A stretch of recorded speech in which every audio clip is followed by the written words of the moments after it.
Bom dia, desembargador Gervásio, desembargador Vicente, desembargadora Sônia Amaral, senhor procurador doutor Joaquim Henrique de Carvalho Lobato, senhores advogados, senhores servidores. 9 horas, vamos começar nosso trabalho e pergunto inicialmente aos colegas em relação à ata da sessão anterior.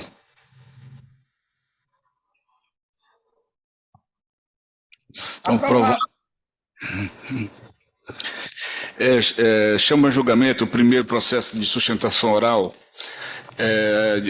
o quarto da pauta, tombado sobre o número 081 3957, dígito 79, 2023, de relatoria da desembargadora Sônia Amaral, a quem eu passo a palavra.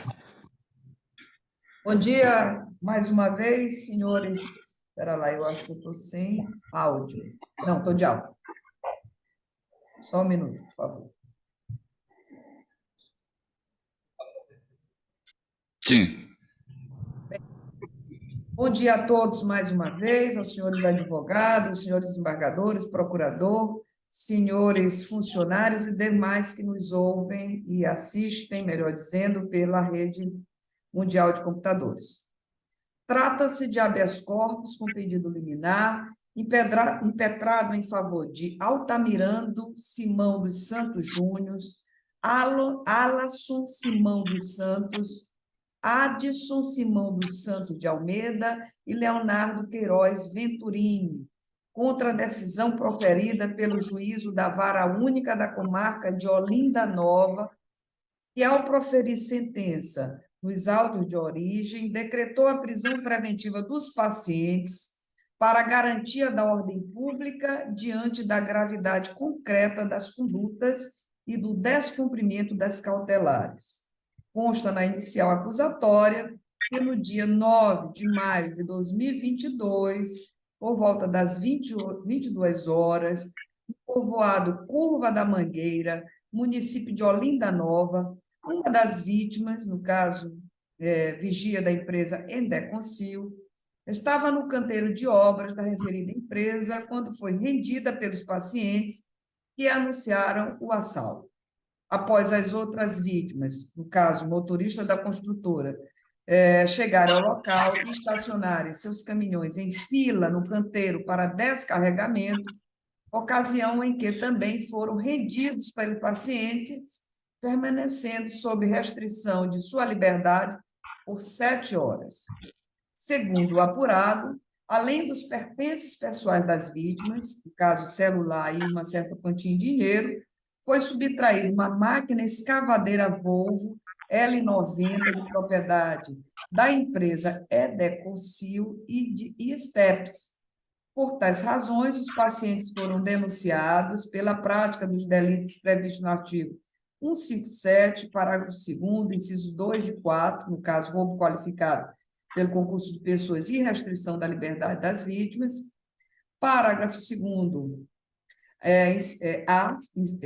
parágrafo 2º-A, inciso 1, por 4 vezes, no caso, violência exercida com emprego de arma de fogo, e artigo 180, recepção combinado com o artigo 288, associação criminosa, todos esses artigos citados do Código Penal.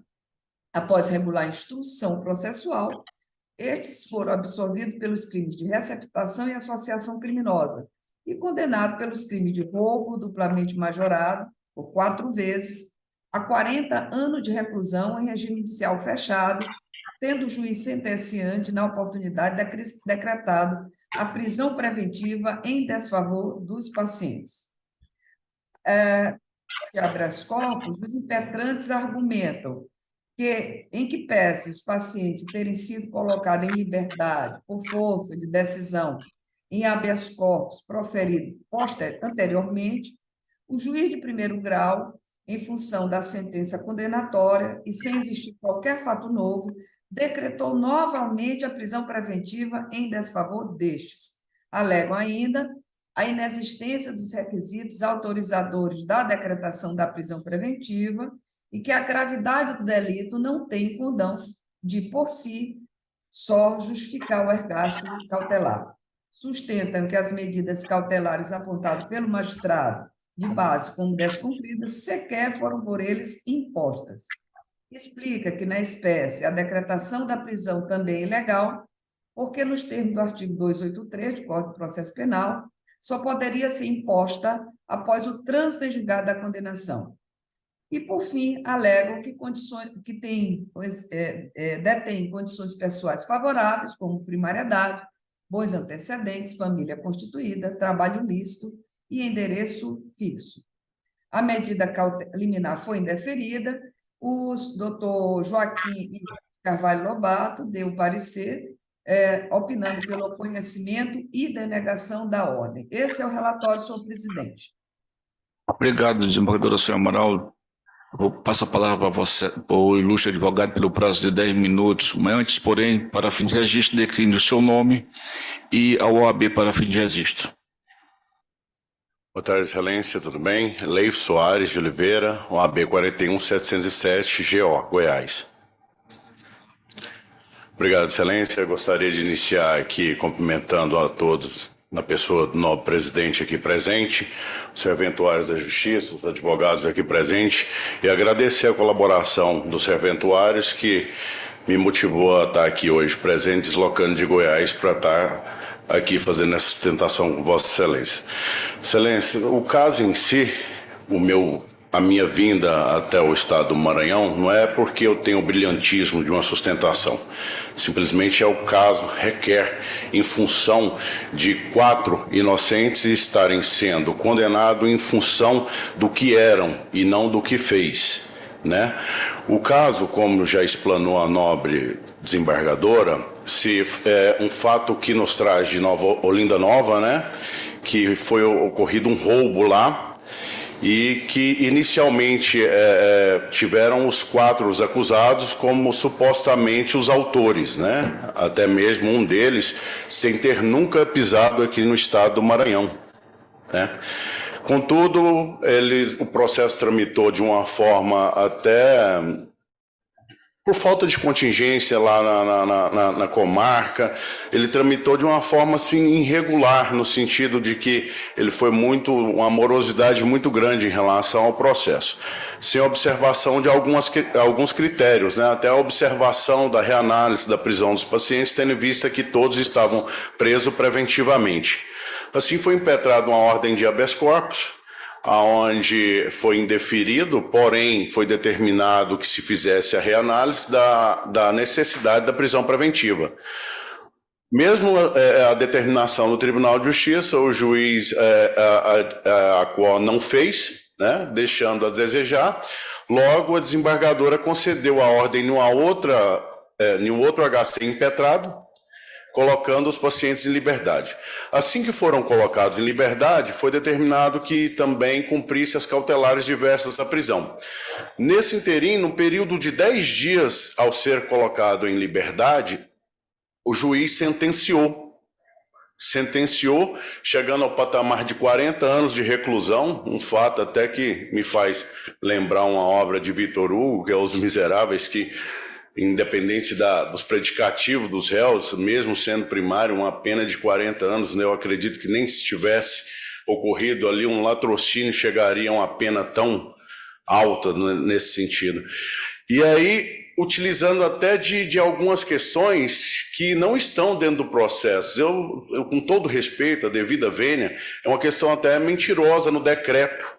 O magistrado que decreta a prisão, ela utiliza o termo de redecreto a prisão preventiva, tendo em vista a gravidade abstrata do delito e o não cumprimento das cautelares, sendo que no HC que concedeu a liberdade aos pacientes, a desembargadora deixou bem claro que as cautelares seriam impostas por aquele juiz. Dentro dos autos não tem nenhuma imposição de cautelares, nenhuma. Como que eles não cumpriram o que não foi determinado?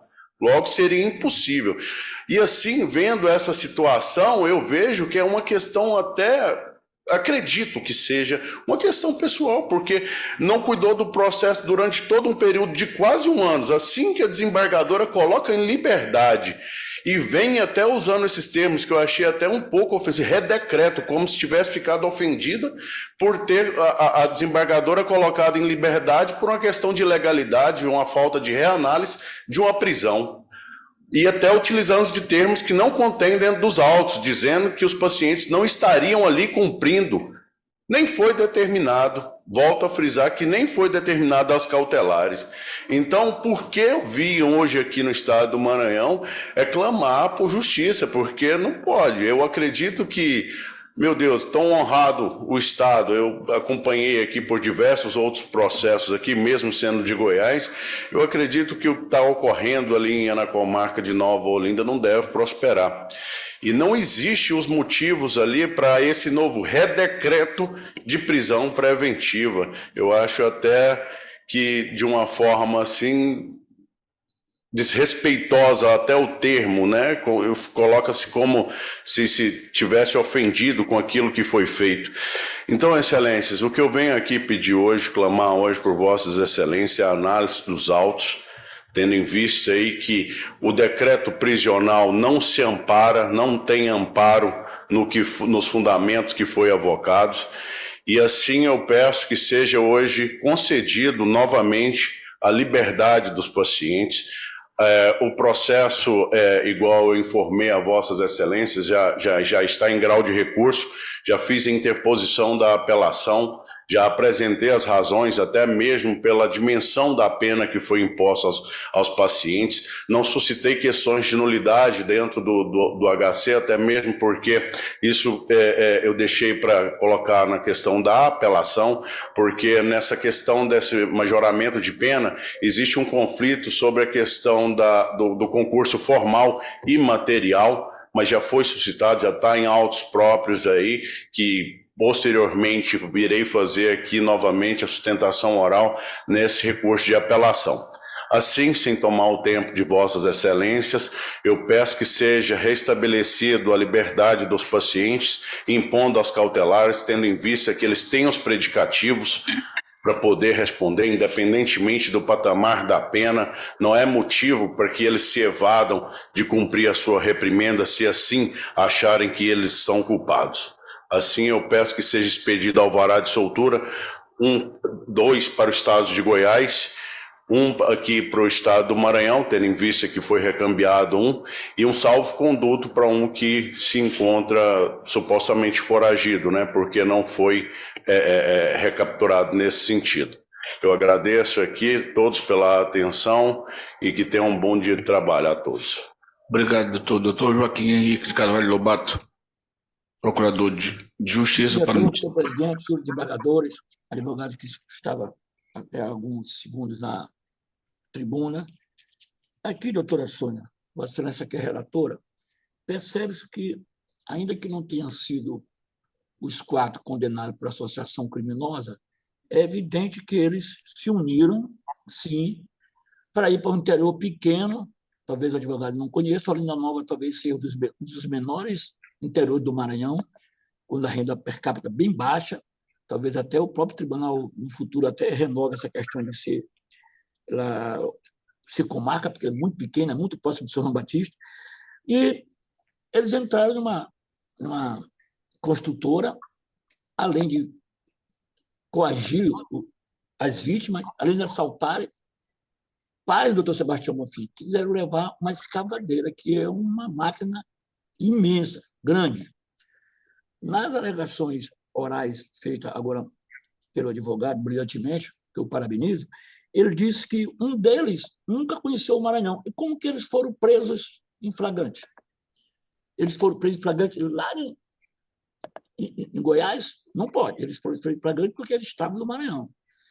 E essa matéria, doutora Sônia, Vossa Excelência, que é uma excelente desembargadora que vai analisar com detalhes, pelo meu parecer, é evidente, doutor Gervásio, doutor Vicente, que abrilhanta também essa sessão, tenha um bom dia, eles já estão condenados a 40 anos de prisão. E o próprio advogado disse que já tem uma apelação. E esse fato foi há um ano atrás. Realmente foi um processo que ele tramitou rapidamente. Então, eu reitero integralmente o meu parecer, que já consta nos autos, para conhecimento e denegação, e é evidente que essas análises todas, doutora Sônia, serão analisadas com mais detalhes quando da apelação, e não é mais matéria, ao meu ver, do HC. Até porque também todas essas alegações negativas já foram ditas, creio eu, durante a instrução. Mesmo assim, o juiz ou a juíza de base os condenou. Portanto, sem me alongar muito, já está o parecer nos autos, que eu reitero integralmente, para que seja conhecido e denegada a ordem. Muito obrigado. Não, é matéria de fato, doutor. Sim, sim. Não é matéria de fato. Só Não, para não, uma clareza. não, já passou, doutor, o prazo de Vossa Excelência. Entendeu? Se fosse matéria de fato, eu consideraria. Mas, desembargadora Sônia, estou devolvendo a palavra a Vossa Excelência. Obrigado, desembargador Bonfim.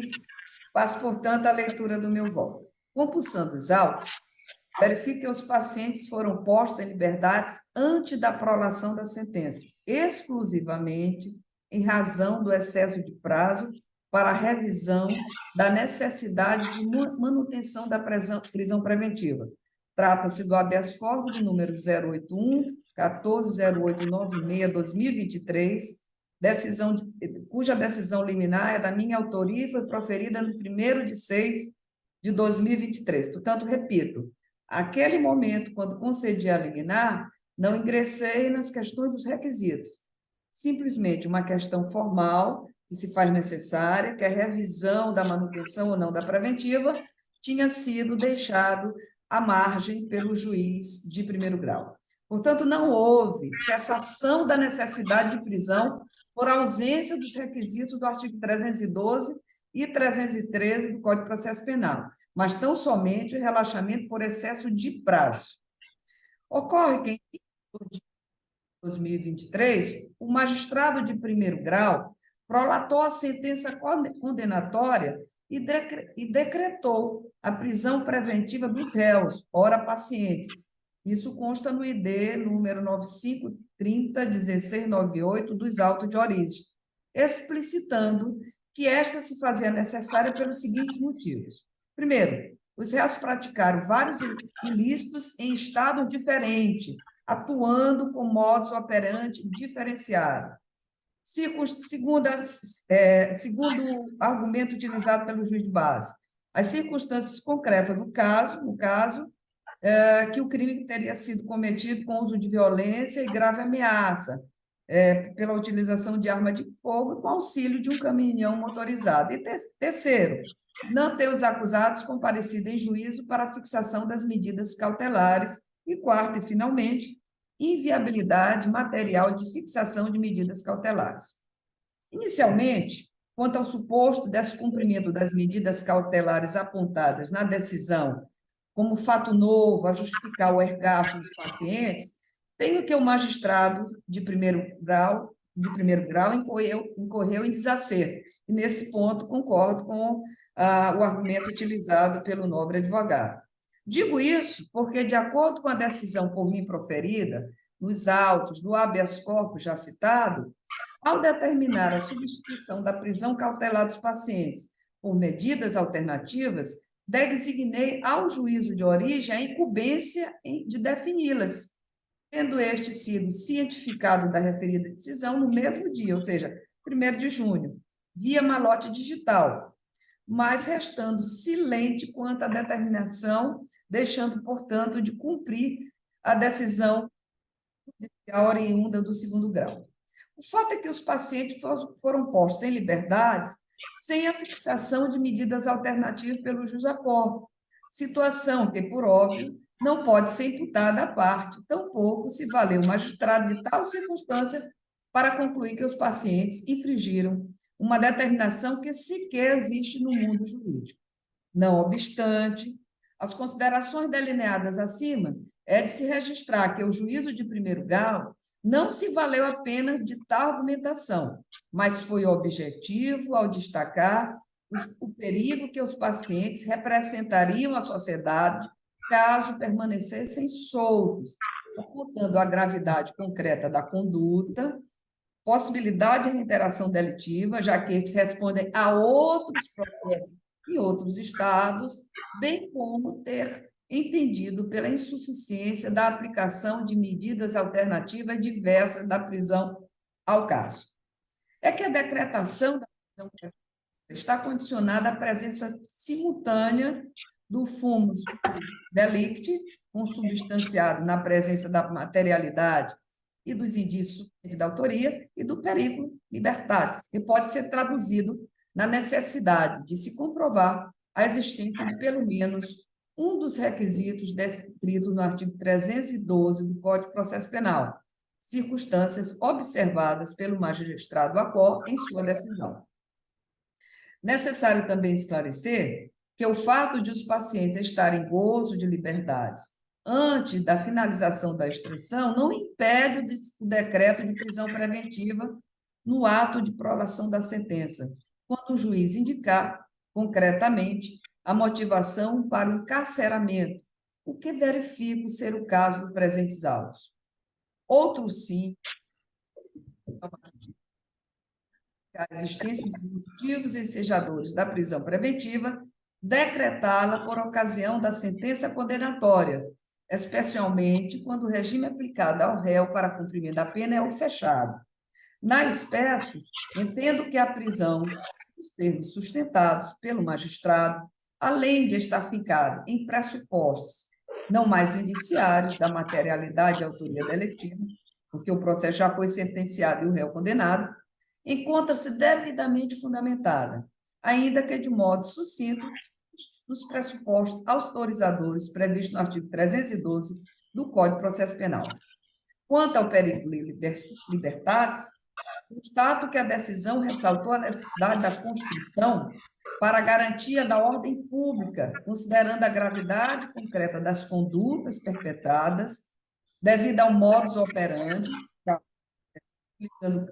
que o crime foi realizado com violência e grave ameaça, utilizando-se de arma de fogo e restrição da liberdade das vítimas, com auxílio de um caminhão motorizado, e, somado a isso, pelo fato dos pacientes apresentarem risco concreto de reiteração delitiva, tendo em vista que respondem a outros processos criminais no estado do Maranhão e nos estados de Goiás e Tocantins, situação mencionada na inicial acusatória, inclusive já analisada nos autos do habeas corpus já citado.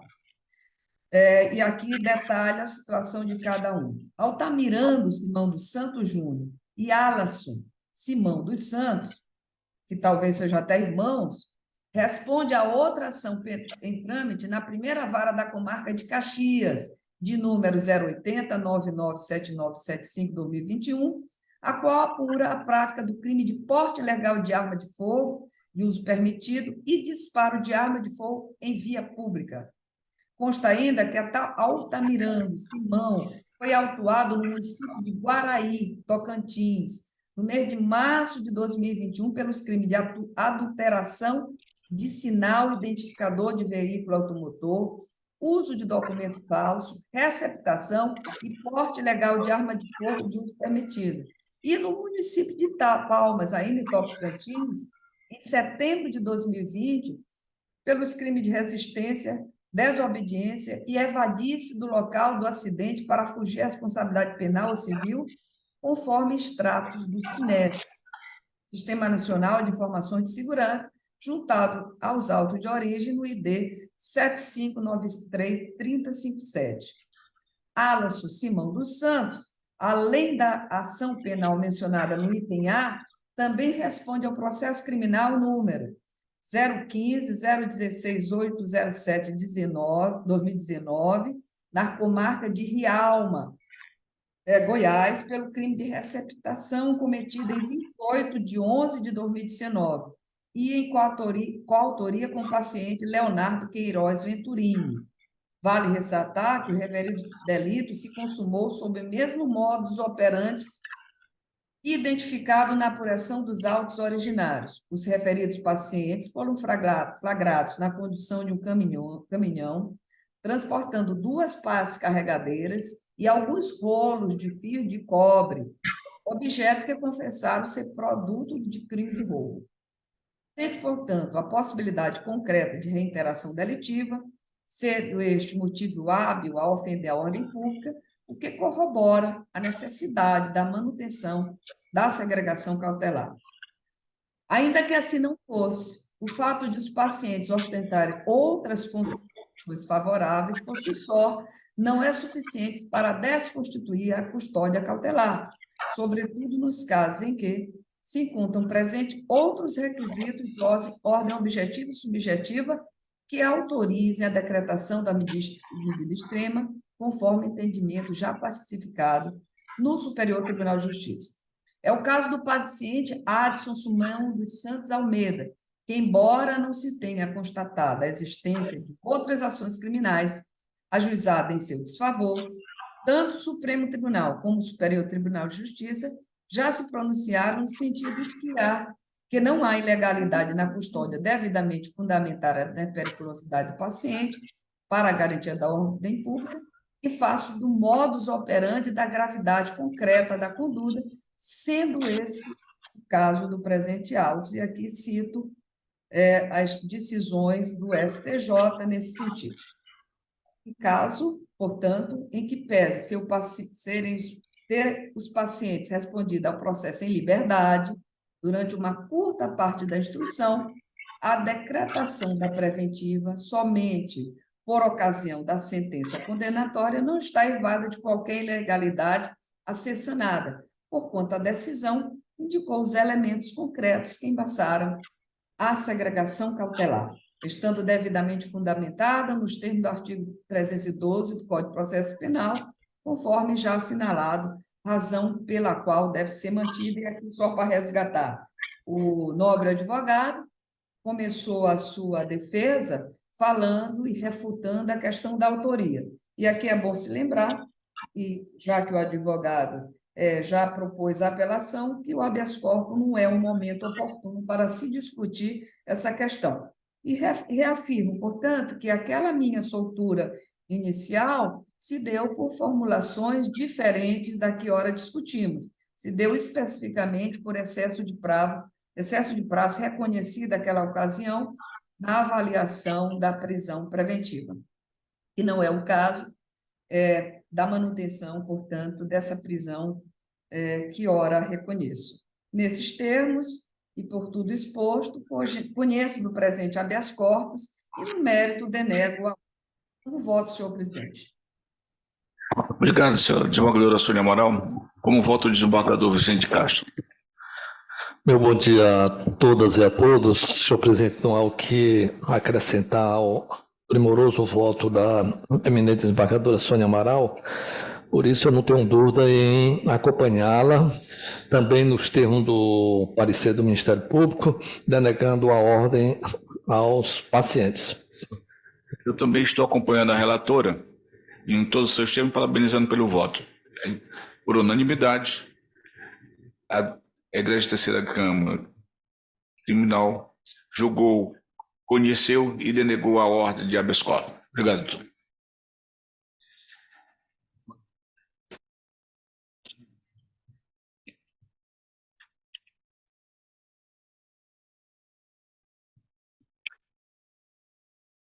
Chamo a julgamento o processo pela ordem de inscrição de sustentação, a apelação criminal de número 00243, dígito 11/2012, de relatoria do desembargador Gervásio Santos, apelante Rubens Bastos Lima Filho, advogado Antônio Rodrigues Monteiro Neto. Com a palavra, desembargador Gervásio. Senhor presidente, renovando meu bom dia ao senhor, ao desembargador Vicente, à desembargadora Sônia, ao doutor Lobato, aos senhores advogados presentes, aos serventuários. Esse é um dos processos que eu ainda me encontro vinculado. Durante algum tempo estarei vinculado a alguns processos aí para a felicidade geral da nação, em especial do desembargador Vicente. Bem, trata-se de apelação criminal interposta por Rubens Bastos de Lima Filho, pugnando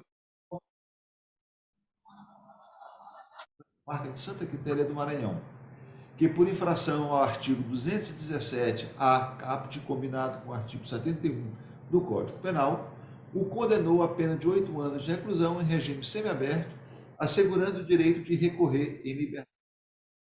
Consta da denúncia recebida em 20 de abril de 2017, que a partir de abril de 2012, Rubem Bastos de Lima Filho manteve relações sexuais por 2 vezes com a menor TVS, que à época contava com apenas 12 anos de idade. Na sentença condenatória, o recorrente interpôs recurso de apelação com as respectivas razões inclusas no ID número 281.420, nas quais argumentou que, a despeito da vítima possuir, à época do delito, menos de 14 anos de idade, a sua compleição física não refletia a respectiva faixa etária. Assim, concluiu que houve erro de tipo a ensejar a sua absolvição, destacando a existência de elementos e provas que evidenciam que as relações sexuais, porventura existentes, foram consentidas. Ao final, pugnou pelo conhecimento e provimento do presente apelo. Contra razões ofertadas pelo órgão ministerial sobre o ID número 28.10.54.24, nas quais requereu o desprovimento deste inconformismo, mantendo-se, consequentemente, a decisão impugnada. Encaminhados autos à Procuradoria-Geral de Justiça para emissão de parecer, o doutor Joaquim Henrique de Carvalho Lobato, que está aqui presente na sessão, embora tenha apontado que o recorrente não logrou comprovar a tese de erro de tipo, manifestou-se pelo conhecimento e provimento do recurso, para que a sentença impugnada seja modificada. É o breve relatório, senhor presidente. Advogado Gervásio, o senhor advogado, para fim de registro, decline o nome e a OAB, por favor. Primeiramente, bom dia a todos. Antônio Rodrigues Monteiro Neto, OAB-MA 8679-A. Vossa Senhoria tem o prazo de 15 minutos. Obrigado, Excelência. Novamente, bom dia, na qual cumprimento a terceira Câmara Criminal do Tribunal de Justiça do Estado do Maranhão, na pessoa do relator, Dr. Gervásio Santos.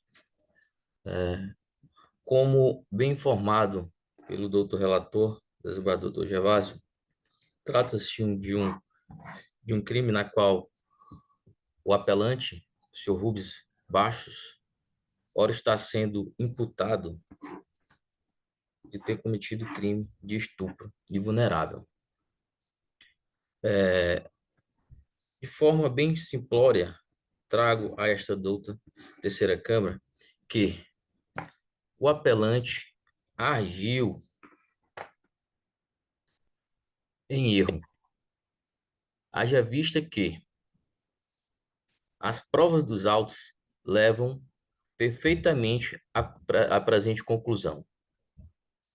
Há de se observar, doutos julgadores, que o crime ora, que é imputado ao acusado, é de suma importância e a jurisprudência se entende o depoimento da vítima. Contudo, no presente caso, não há de se desprezar o depoimento das testemunhas de acusação, inclusive que eram tias, são tias, da suposta vítima. Depoimentos esse, juntado aos autos, que ora peço venha para ler trechos do depoimento de Lucilene Portela Oliveira, onde, quando perguntado qual a idade da suposta vítima, a mesma que a tia não sabia a idade. A testemunha também de acusação, Rosilene Portela, também tia, que foi ouvida em juízo, não sabia a idade da suposta vítima. Contudo, quando perguntado, foi de forma categórica e expressa, em afirmar depoimento que consta nos autos de Lucilene Portela Oliveira. Eu acho que o erro dele foi não perguntar a idade dela, porque ninguém dava essa idade para ela. Depoimento este da tia da suposta vítima. Ora, doutor julgadores, se a tia não sabia da idade, né, da suposta vítima, o acusado, uma pessoa que não tinha uma convivência próxima, né, isso foi demonstrado nos autos, que a suposta vítima tinha uma complexão física totalmente diferente, né, de uma menor de 14 anos. Né? Inclusive, faço venha em ler o depoimento de Rosilene Portela. Ela já tinha o corpo de mulher feita, era alta, gordinha, ela não apresentava ser menor de idade. Ora, senhores julgadores, é certo que nas relações interpessoais, quando se conhece uma determinada pessoa, não se anda perguntando a idade, pedindo a carteira de identidade ou a identificação dela para saber a idade. Né? Sabemos que hoje, meninas e meninos em idade de 14 ou 15 anos, hoje com academia, com suplementação, com atividade física, existe uma competição física totalmente daqueles meninos há 15 anos atrás. Hoje se depara com meninas totalmente com a estrutura física diferenciada. Então, sem sombra de dúvida, o acusado, como informou em seu depoimento, achava que ela se tratava de uma pessoa já de maior de idade. Inclusive, percepção dos próprios familiares.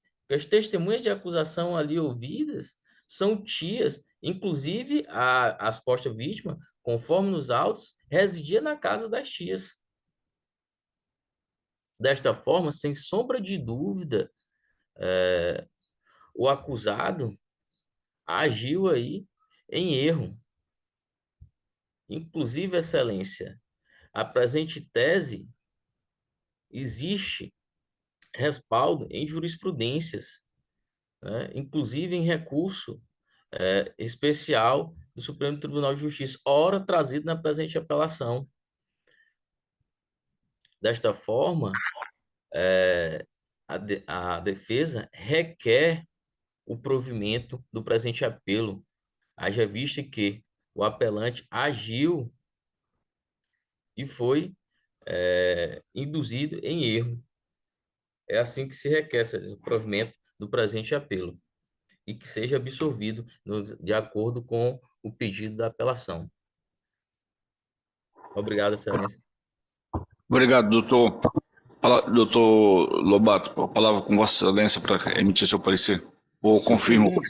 Senhor presidente, senhores desembargadores, no momento que o doutor Gervásio leu o relatório, eu verifiquei aqui um equívoco da minha assessoria, do qual eu assumo completamente o erro, porque o equívoco é deles, o erro que eu assinei sem observar o final, que é conhecimento e provimento do recurso, quando em todo o bojo, doutor Gervásio, você só vai verificar que o apelante é o advogado presente, inclusive que eu quero parabenizar pela sua defesa oral, mas está aí o parecer, só o final que tem esse equívoco, que não é pelo conhecimento e provimento, é pelo desprovimento.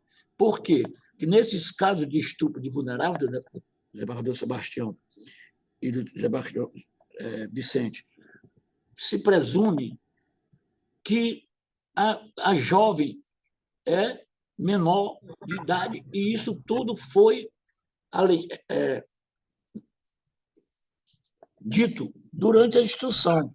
Portanto, eu reitero integralmente o meu parecer que consta nos autos, com essa ressalva que é conhecimento e desprovimento do recurso, e peço vênias ao desembargador relator para que faça essa correção. Inclusive, foi até bom, porque eu mesmo que estou na própria sessão, e o demais é pela condenação, conforme já consta nos autos e no parecer. Portanto, é apenas essa retificação, é pelo conhecimento e desprovimento do recurso. Obrigado, desembargador Gervásio. Um abraço. Devolvo a palavra ao excelentíssimo desembargador Gervásio Santos.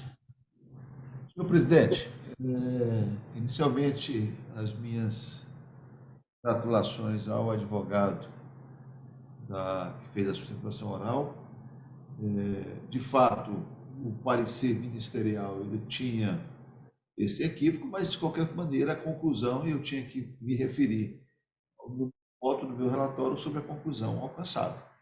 Bem, feitos esses esclarecimentos, eu estou conhecendo do apelo, uma vez que estão presentes os pressupostos de admissibilidade.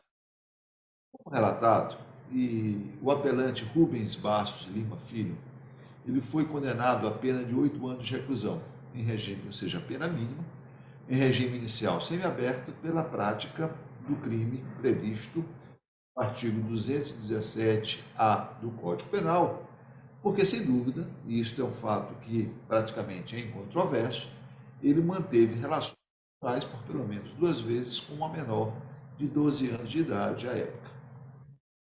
Em função desta condenação, o réu interpôs o presente recurso e, como nós pudemos assistir, na tribuna da sustentação oral, lastreado na tese de erro de tipo, daí porque requeriu a sua absolvição.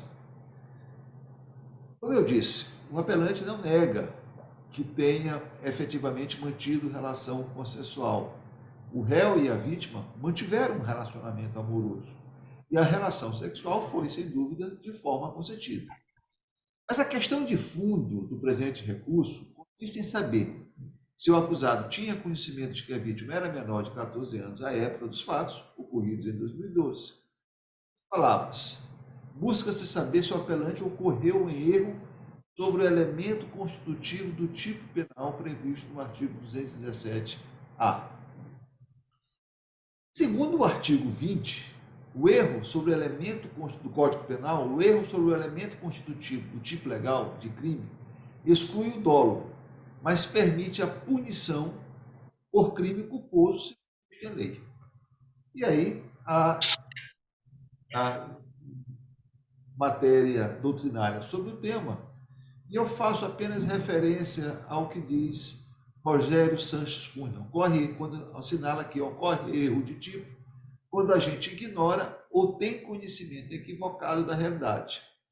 Cuida-se de ignorância sobre as elementares circunstâncias ou quaisquer dados que se agregam a determinada figura típica. Neste a partir da percussiente análise dos autos, tem-se que o pronunciamento judicial hostilizado, na minha visão, não merece retoque. Eis que o suporte probatório produzido ratificou, na medida venha do que sustenta a defesa, com exatidão, os elementos normativos do crime de estupro de vulnerável, não restando configurado na presente hipótese o erro do tipo. A bem são produzidos no curso da investigação preliminar e o substrato probatório constante dos autos, depreende-se que o recorrente tinha ciência da menoridade da ofendida, na medida em que, conforme relatório do atendimento do Conselho Tutelar, incluído no ID 6, 55, 59, 26, ela relatou, ela, a vítima, que o recorrente, por mensagens telefônicas, teria lhe afirmado que passava por problemas em seu casamento e em constituir um relacionamento amoroso com ela, destacando estar ciente que os genitores da vítima, em razão da sua menoridade, não seriam coniventes com essa situação. No depoimento prestado no inquérito policial, a vítima informou ainda que Rubens, o apelante, trabalhou ao lado do imóvel em que residia com sua tia, no município de Santa Quitéria, e noticiou também que no mês de abril do ano de 2012 iniciou um relacionamento com ele, assinalando que conversavam bastante pelo telefone e que, algumas vezes, se encontravam por ocasião do encerramento do seu turno escolar no Colégio Cônego, e como réu, ora recorrente, teria lhe dito que assim que ela completasse 15 anos, ele ia conversar com o seu genitor para pedir permissão a fim de que morassem juntos. Então, são dados que demonstram que, se ele pediu o documento da vítima, pelo menos presumia de forma concreta de que ela era uma idade e menor dos 14 anos. Em juízo, por sua vez, a vítima informou que a época dos fatos possuía entre 12 ou 13 anos, quando residia com suas tias no município de Santa Quitéria, e o acusado trabalhava em uma oficina mecânica nas proximidades desse local, relatando que sempre saía para a escola, eles se olhavam e, após constituir uma relação de proximidade, tiveram relações sexuais de forma consentida. Claro, as declarações do recorrente restaram controversas, na medida em que Debalde tenha relatado em juízo que manteve relações sexuais uma vez com a vítima, desconhecendo, contudo, que esta seria menor de idade. No curso da investigação preliminar, afirmou que nunca teve contato pessoal com a menor e que esta teria demonstrado interesse em ter um relacionamento amoroso, o qual sempre foi negado em virtude do acusado ser casado e ela ser menor de idade. Então, vejam, a versão inicial prestada na esfera policial foi uma, que olha, nós nunca tivemos nada, e nunca tivemos nada porque eu sei que ela era menor e eu sou casado. Em juízo, essa versão foi alterada. E aí, sim, nós tivemos uma única vez, e não duas, né? E eu não tinha conhecimento de que ela era menor. Como se observa, a tese absolutória merece ser veementemente rechaçada, pois há elementos que comprovam o crime sexual cometido pelo recorrente com a ciência da menoridade da vítima. Eis que os relatos colhidos se mostram harmônicos entre si e coerentes com os detalhes por ela fornecidos. Impede gizar, ademais, que nos crimes contra a dignidade sexual geralmente cometidos na clandestinidade, a palavra da vítima assume especial relevância, notadamente quando confirmada pelos demais elementos de convicção produzidos na investigação preliminar, o que endossa a condenação imposta no juízo a qual. O acusado não observou as disposições do artigo 156 do CPP, no sentido de que haveria prova suficiente para a absolvição. Vejam que os depoimentos das tias, eles não negam a menoridade, né? Apenas dizem que não sabem dizer com precisão a idade dela, o que, aliás, a própria vítima reconhece. Olha, quando eu tive a relação, eu tinha 12 ou 13 anos.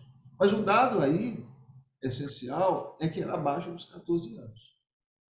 Anote-se, e aqui está um detalhe, que é um detalhe que parece que é o ponto fulcral, né? E todos os trabalhos sociológicos e as instituições que são voltadas a essa questão, que é a questão que diz respeito à relativização da menoridade da vítima, com base exclusivamente no aspecto físico. Esse é o dado. Via de regra, todos nós, quando nos deparamos com esta situação, nós temos como base central, muitas das vezes, na maioria das vezes, ou na imensa maioria das vezes, da tese defensiva, justamente o erro de tipo, olha, ela parecia ter uma idade maior, ela era mais alta. O próprio senhor advogado, né, fez a seguinte referência, olha, na atualidade, com a academia, com a alimentação, essas pessoas são mais fortes, são mais altas, são mais, né, tomam o corpo mais cedo. Isto não se presta, com a devida veia de desembargadora Sônia, para relativizar um fato que é um fato absolutamente grave e que nos coloca numa situação, né, ainda de país subdesenvolvido, ao se verificar uma situação desse aspecto. Então, o aspecto, a relativização da menoridade no aspecto exclusivamente físico ocasionaria a verdadeira relativização da excludente tipicidade em alusão, permitindo que o agente delituoso, a partir de sua subjetividade, porque isso parte da subjetividade do agente, interprete de forma mais favorável as circunstâncias relativas ao delito de estupro vulnerável, subvertendo a proteção assegurada à vítima pelo ordenamento jurídico e a partir de um critério objetivo. O critério é objetivo, é a idade. Nesse sentido, o entendimento do Superior Tribunal de Justiça, e aí eu conseguindo arestos fazendo referência ao recurso especial 2.240.102 do Piauí, em relatoria do ministro Rogério Schietti Cruz, que sabidamente é o ministro de natureza progressiva, mas que destaca nesse ponto específico, sobretudo nas cidades do interior do Nordeste. Esse tipo de relativização, ele, na verdade, se contrapõe à própria objetivo do ordenamento jurídico, que é a proteção de menores vulneráveis. Denota-se, portanto, que as provas escolhidas, que todos os elementos que constituem o crime imputado ao operante são depreendidos do acervo probatório, restando incabível a pretendida absolvição. Ante o exposto, e aqui com a correção feita do Lobato, em acordo com a parte, com o parecer da Procuradoria-Geral de Justiça, nego o provimento ao presente apelo, mantendo todos os termos de pronunciamento judicial já questionados. É como voto, senhor presidente. Obrigado, desembargador Gervásio. Como vota a ilustre desembargadora Sônia Amaral? Eu quero parabenizar mais uma vez o desembargador Gervásio pelo voto e dizer isso já demonstra a saudade que o senhor deixará, desembargador. E ratificar os seus termos e não tenho dúvida de acompanhar o seu voto. Obrigado, desembargadora Sônia Amaral. Eu também estou acompanhando o ilustre relator e parabenizando pelo voto. A terceira grande Câmara Criminal, por unanimidade. Obrigado, bom dia, relatores. Julgou improcedente o recurso, entendeu? Mantendo a decisão em todos os seus termos. Senhor presidente, só uma observação antes. É que, na verdade, estão pautados 3 processos de minha relatoria, a qual estou titular. Nós acabamos de julgar um, eu quero só comunicar que a apelação criminal 008897-53, o advogado pediu adiamento e eu deferi. Então, fica adiado para a próxima sessão, até porque também já tenho processos designados para a próxima sessão. Então, fica apenas... O número dele na pauta? O primeiro. É o primeiro. Não, no primeiro nós julgamos, não? Não. É o primeiro? É o primeiro da pauta. Tá bom. É Misael Moraes Silva, né, desembargador Gervásio? Sim. É o Misael, tá. 0897, dígito 53 de 2014. Tá? Exato. Apelante, né? Apelante ao Ministério Público e apelado é Misael Moraes Silva, certo? Fica adiado para a próxima sessão, desembargador. Certo. Obrigado. Então, passaremos ao terceiro da pauta, também de relatoria do desembargador Gervásio, é o processo 001-704, dígito 14/2020, dígito 8.10.0060. Recorrente, Rayan Paulo Pereira Luiz Santos, advogado Pedro Ribeiro Alves Júnior, recorrido ao Ministério Público Estadual. Com a palavra, desembargador Gervásio.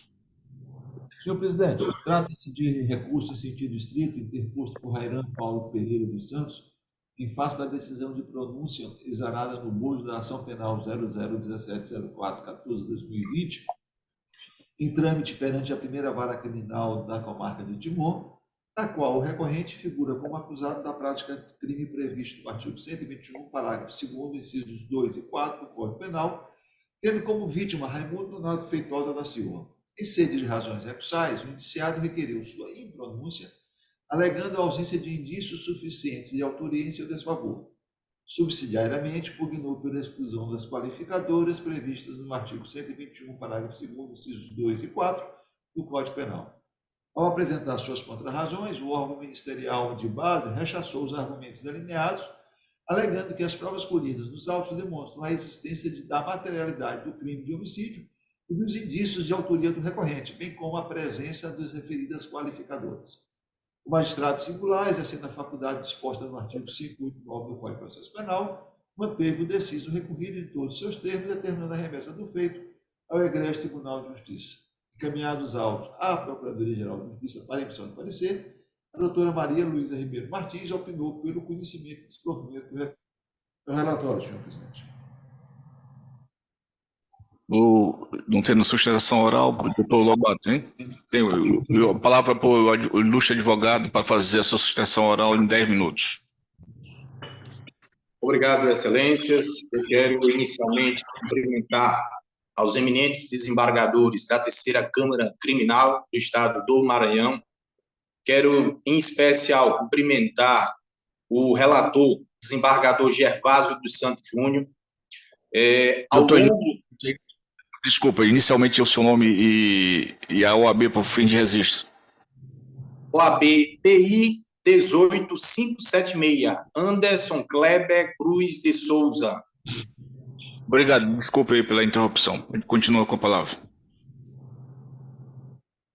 Quero cumprimentar ao desembargador Gervásio dos Santos Lima, também cumprimentar a revisora, desembargadora Sônia Maria Amaral Fernandes, como também o desembargador Sebastião Joaquim Lima Bonfim. Pois bem, excelências. Excelências, o motivo da defesa ter ido até o Tribunal de Justiça do Estado do Maranhão, uma tese da negativa de autoria, é simplesmente o fato da inicial acusatória originária do primeiro grau na cidade de Timon está calçada em 3 alíneas. A primeira, o relatório de investigação policial IP 075/2020, laudo de exame em arma de fogo 758/2020, laudo de exame catavérico, livro 02, página 120/2020. Nesse sentido, excelências, a prova ela foi calçada dentro da prova testemunhal e prova pericial. Ao longo da instrução criminal, uma série de contradições foram alcançadas, de fato, com a negativa de autoria. Uma delas, qual foi? Uma das provas que foram calçadas foi a ausência de indícios de autoria. Peço venha a vossas excelências para fazer aqui um breve resumo da prova testemunhal. A prova testemunhal, ela simplesmente fez menção que nenhuma dessas pessoas teria visto Rairan Paulo Pereira dos Santos atirar contra a vítima. Ou seja, excelências, não existe nenhuma prova testemunhal com indicação concreta que Rairan teria disparado contra a vítima. O que existe, de fato, excelências, é uma série de incongruências do ponto de vista pericial e testemunhal. A própria guarnição que foi até a casa de Rairan Paulo, ao visualizar o mesmo, em nenhum momento ele quis fugir. Inclusive, a própria guarnição, em todos em especial, falou que no semblante de Rairan existia uma surpresa.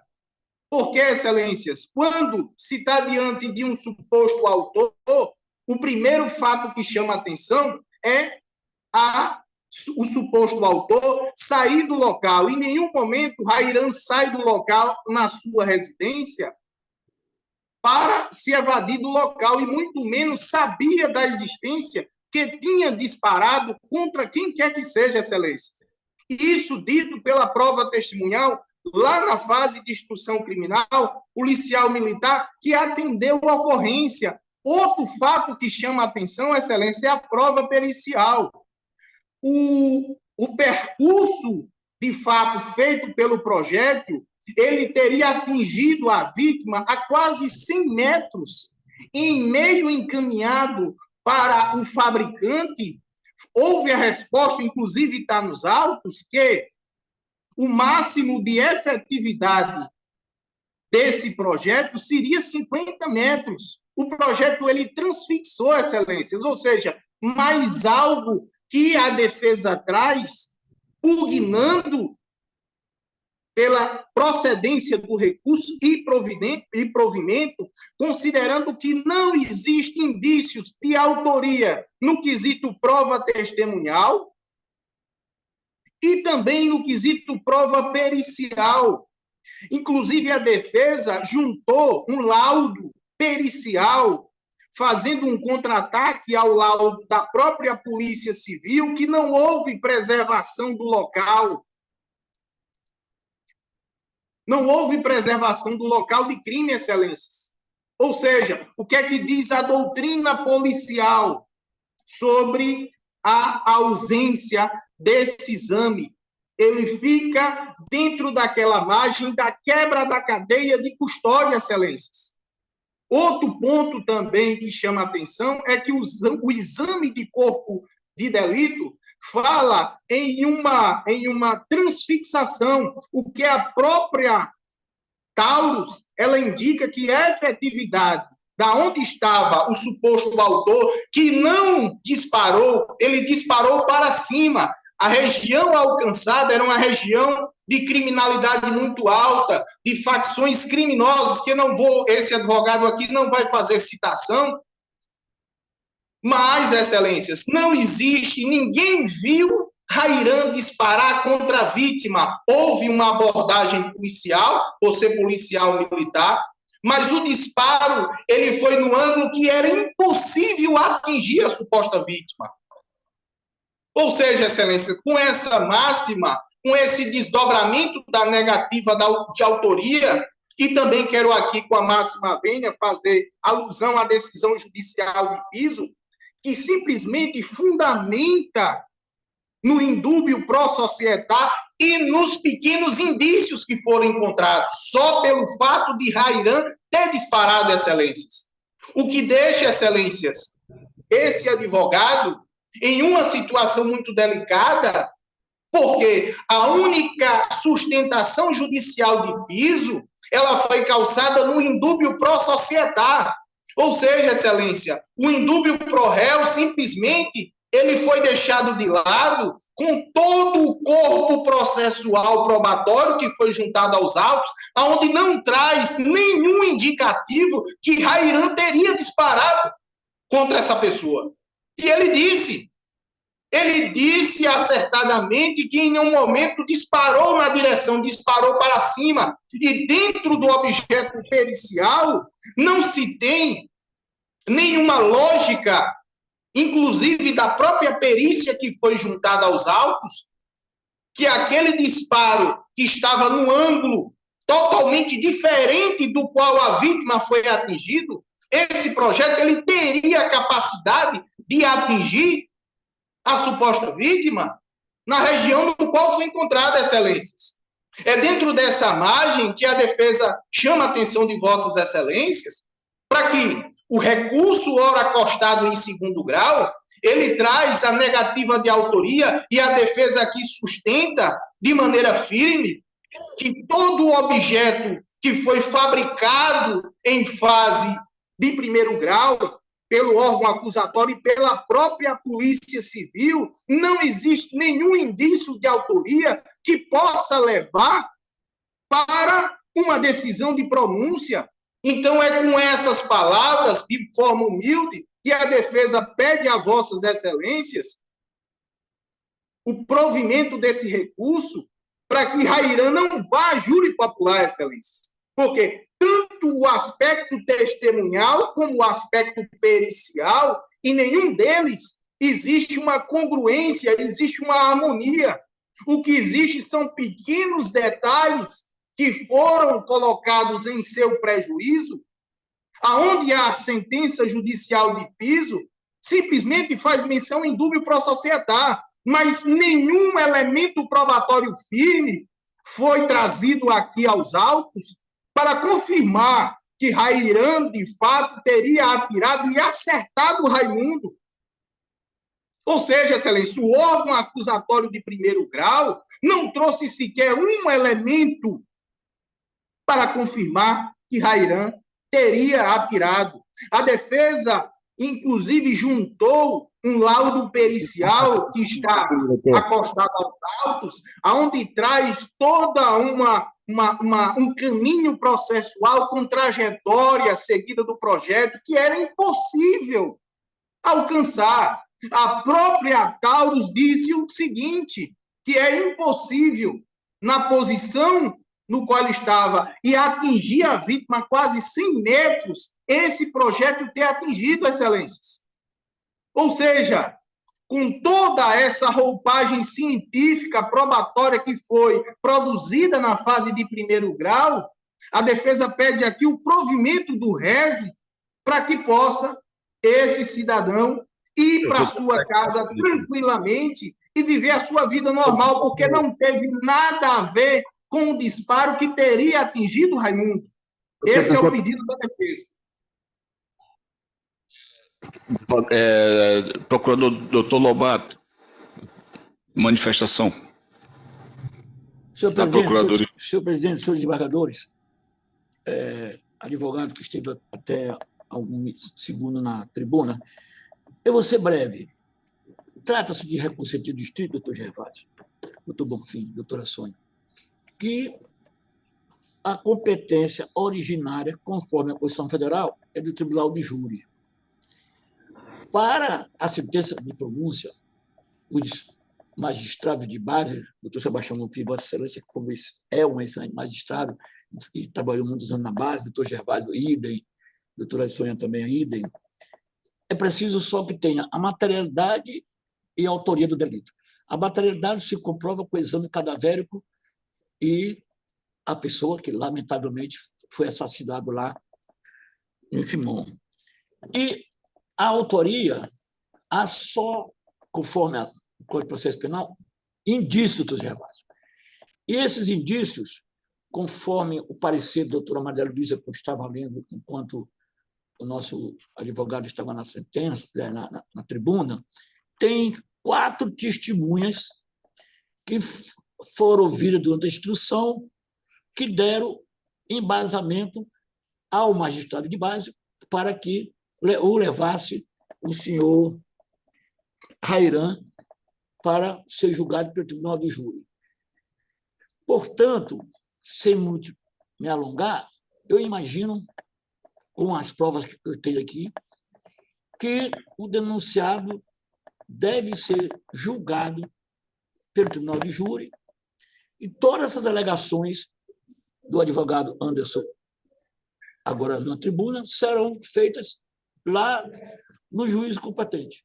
Portanto, conforme o parecer da doutora Maria Luísa, que eu reitero integralmente, é pelo conhecimento e desprovimento do recurso. Obrigado. Obrigado, doutor Lobato. Devolvo a palavra ao ilustre desembargador Gervásio Santos. Senhor presidente, antes de mais nada, cumprimentando o senhor advogado aqui da tribuna, fez a sustentação oral. Estou conhecendo do recurso, a presença dos seus pressupostos de admissibilidade, e passo ao mérito. Consta na peça acusatória que no dia 16 de 10 de 2020, na cidade de Timon, o recorrente Rairan Paulo Pereira dos Santos, o manifesto ânimos necante, segundo a peça acusatória, efetuou disparos de arma de fogo contra a vítima Raimundo torácica esquerda, causando-lhe a morte.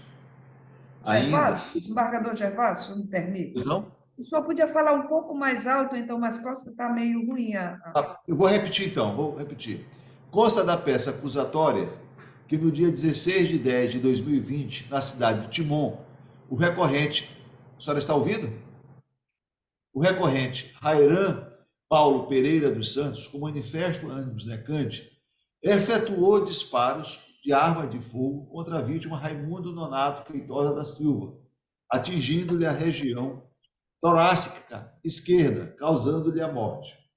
Ainda, segundo a denúncia, na hora dos fatos, o réu Rairan trafegava em um veículo HB20 cor branca na companhia de Liliane Alencar de Almeida e Édipo de Souza Pereira, quando, sob sua orientação, a motorista, que era a Liliane, parou o carro exatamente no local onde a vítima conversava com seus amigos.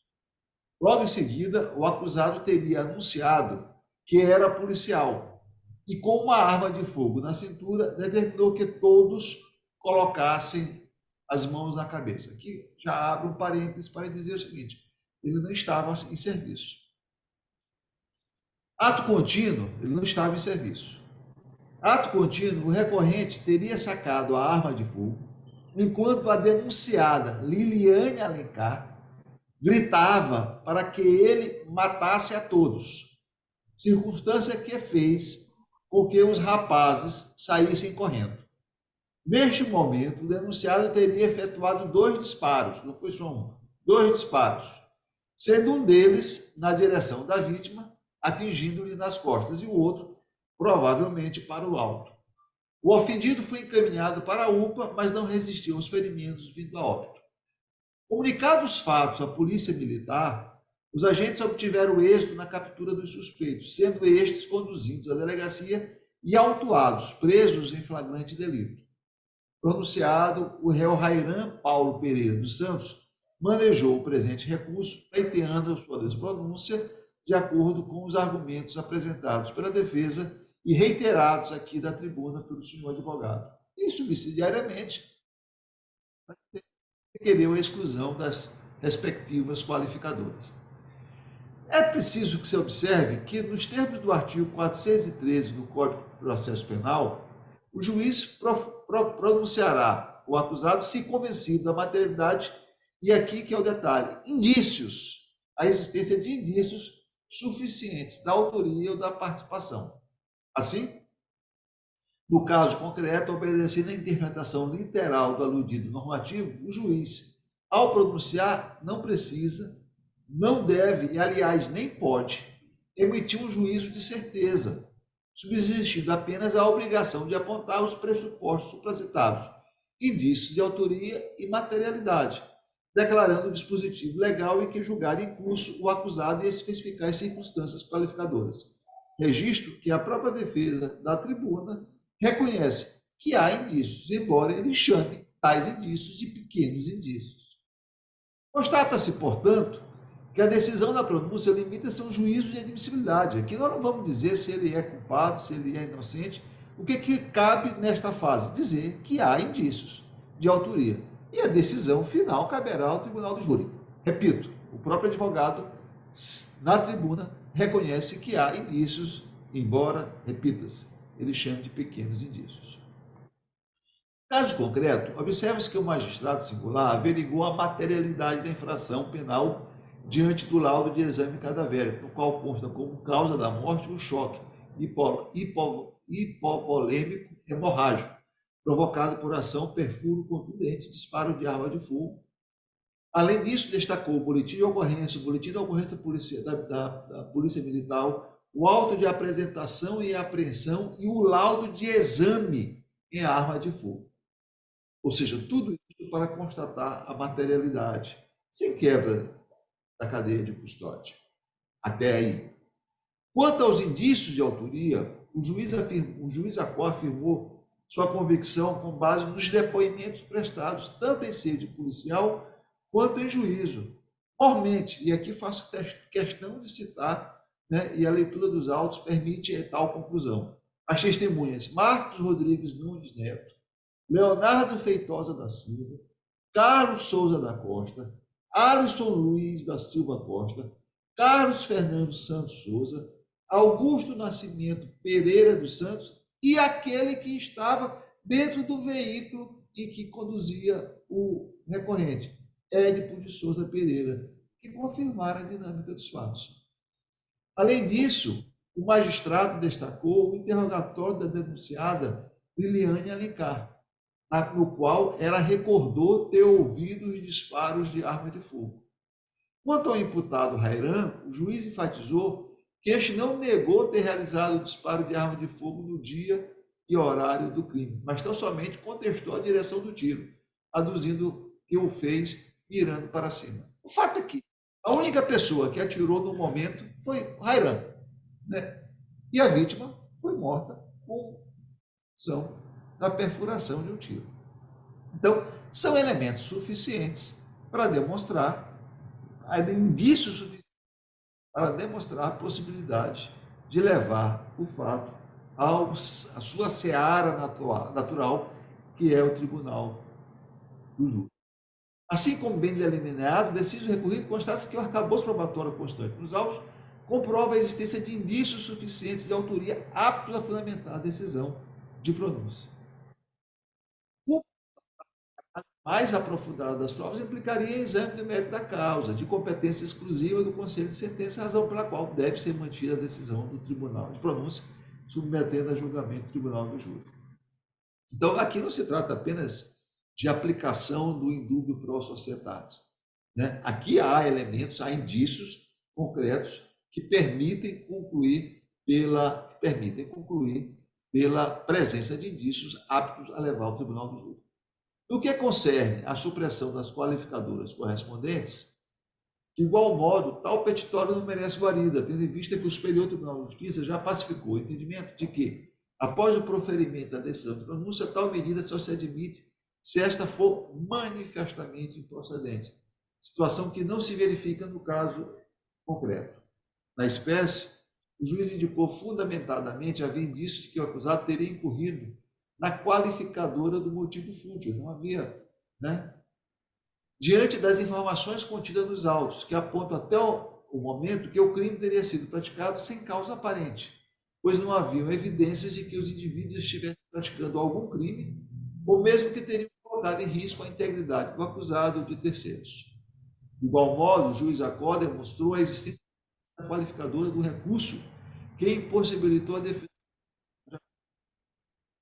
Encontrava-se correndo e de costas quando foi atingida com um tiro de arma de fogo. O próprio exame cadavérico aponta a localização em que ingressou no corpo da vítima. Assim, as informações contidas nos autos apontam que o homicídio teria sido praticado, pelo menos até esta fase, por motivo fútil, bem como a vítima, em tese, foi surpreendida pela ação do agente que ceifou a sua vida. O que, reconhecidamente, até o presente momento, claro, sujeito à presença na pronúncia das qualificadoras previstas nos incisos 2 e 4 do parágrafo 2º do artigo 121 do Código Penal.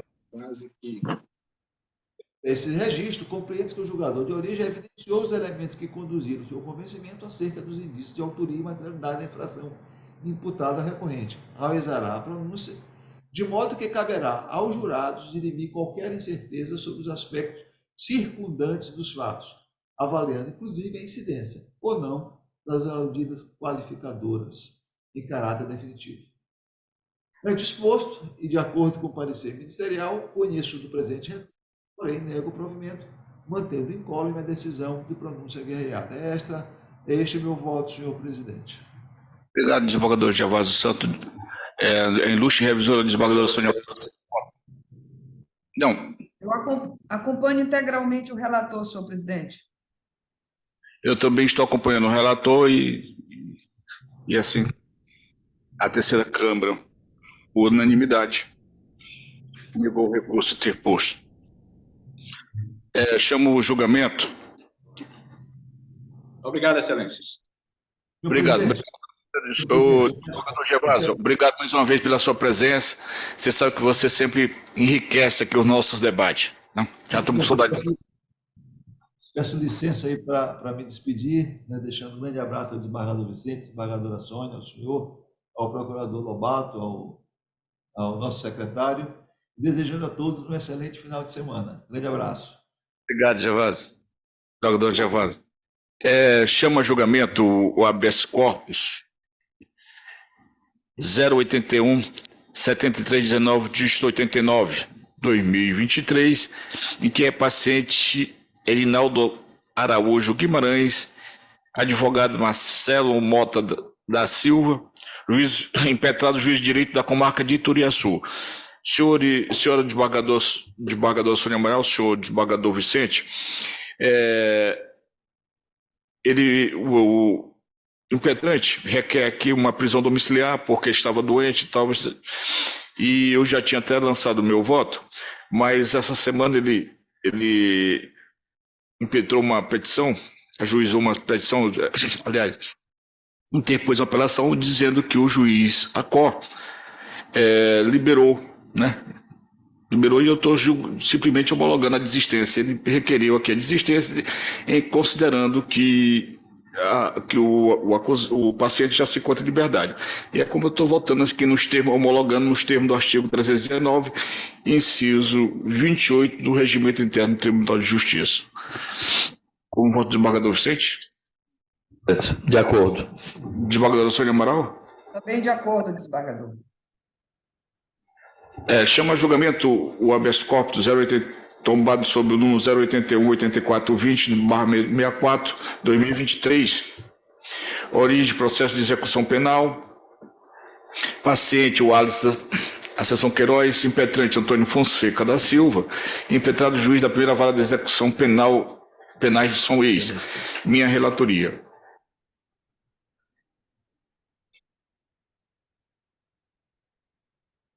Trata-se de habeas corpus com pedido liminar impetrado pelo advogado Antônio Fonseca da Silva em favor de Wallace, a seção Queiroz, contra ato do juiz de direito da primeira vara de execuções penais de São Luís.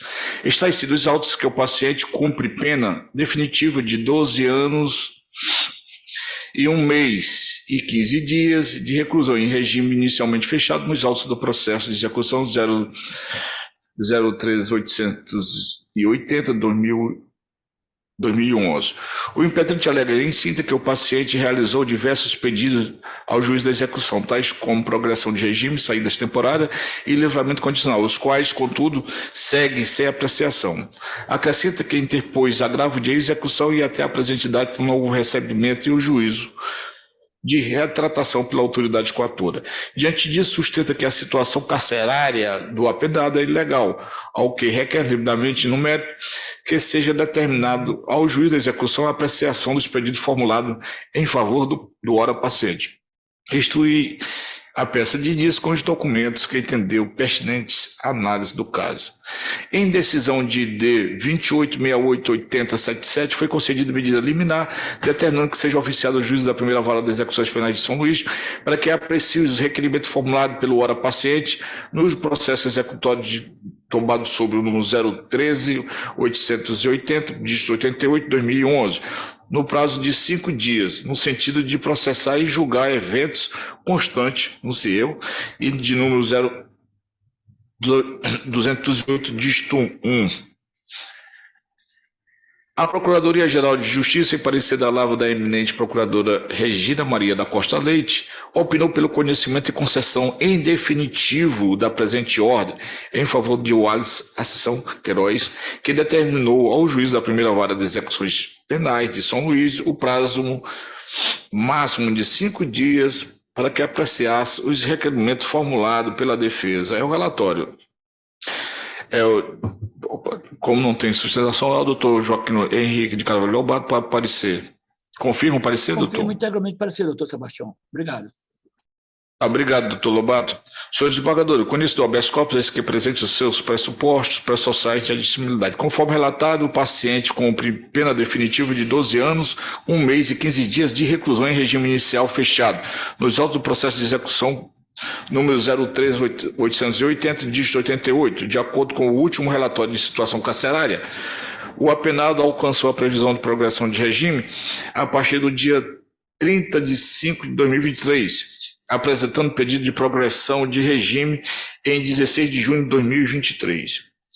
Narra ainda que a defesa também interpôs agravo de execução, não se conformando com a decisão exaradas no dia 14/4, cujo o recurso ainda não foi enviado ao TJ. Assim, requeriu apenas que fosse determinado ao juiz da primeira vara das execuções penais de São Luís que analisasse os incidentes da execução penal apresentados pela defesa, dentre os quais progressão de regime, saídas temporárias e livramento condicional em favor do paciente. Merece prosperar o presente HC, e explica. Inicialmente, cumpre destacar que o cerne do presente mandamos restringe-se apenas à devida apreciação dos pedidos executórios pelo magistrado singular. Da análise dos autos de origem, a rigor, verifica-se que o paciente formulou diversos pedidos, como o de progressão de regime e livramento condicional, em 18 de junho de 2023, bem como interpôs agravo de execução penal em 19/4 de 2023, e que ainda não houve análise pela autoridade impetrada, afigurando-se desrazoável a demora.